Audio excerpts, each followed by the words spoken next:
Alright guys, a quick one. Here, I'll detail how to open YouTube in Safari, not in YouTube application.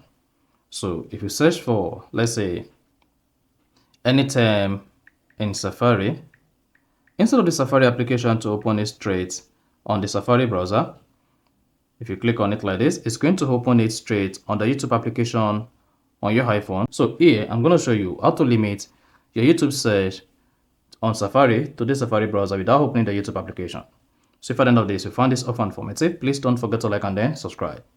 Now, to open YouTube in Safari, not YouTube application, all you need to do is go ahead and open the Safari application. Search for whatever you want to search for on the Safari. Once you have your result just like this.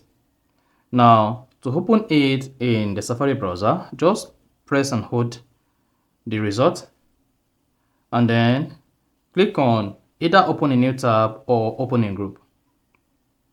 Then you should see the YouTube video opened in the Safari application.